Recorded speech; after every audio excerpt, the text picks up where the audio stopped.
Welcome back. આગળ વાત કરીએ સમાચારોમાં। રાજ્યના નાગરિકો માટે સારા સમાચાર સામે આવ્યા છે। સરદાર સરોવર ડેમ હાલમાં 64% પાણીથી ભરાયેલો છે। ડેમની જળ સપાટી હાલમાં 129.85 મીટર છે। ડેમમાં 3187.94 MCM લાઈવ સ્ટોરેજ પાણીનો જથ્થો છે। ઉનાળામાં પીવાનું અને સિંચાઈનું પાણી મળી રહેશે। પીવા સિંચાઈ માટે છોડાઈ રહ્યું છે 18,229 ક્યુસેક પાણી। ઉપરવાસમાં પાવર હાઉસ ચાલતા 13,779 ક્યુસેક પાણીની આવક થઈ રહી છે।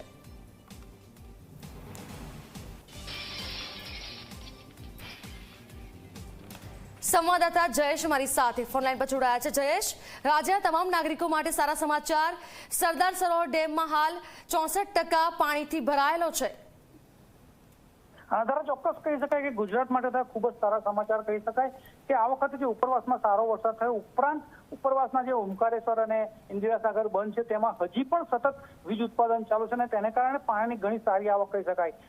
આ ચોમાસું ગયા બાદ શિયાળો પૂરો થવાને આરે છે અને હવે ઉનાળો આવવાની લગભગ તૈયારી છે, ત્યારે પણ પાણીની જે આવક છે તે ખૂબ સારી છે અને તેને કારણે જ હાલમાં જે વિયર ડેમ છે વિયર ડેમ પણ ઓવરફ્લો છે અને તેને જ કારણે નર્મદા નદીમાં આ વર્ષે દર વર્ષ કરતા પાણીનું સ્તર છે તે ખૂબ જ સારું કહી શકાય। અને આજની તારીખની જો વાત કરીએ તો આજે નર્મદા બંધ 129.85 મીટરની સપાટી છે, એટલે કે લગભગ 65% જેટલું જે પાણી છે એ પાણી હજી પણ નર્મદા બંધમાં છે। એટલે કે આ વર્ષે નર્મદા બંધમાં પાણીનો જથ્થો જે ખૂબ જ સારો કહી શકાય। ઉનાળો જો આકરો બને અને ચોમાસું જો લંબાય તો પણ આ જે પાણી છે તે પીવા અને વાપરવા ઉપરાંત સિંચાઈ માટે પણ પૂરતું થઈ રહે એટલું પાણી હાલ નર્મદા બંધમાં છે। અને હજી પણ ઉપરવાસના જે પાવર હાઉસ ચાલુ છે તેને કારણે લગભગ 14,000 ક્યુસેક જેટલું પાણીની આવક આજે પણ છે।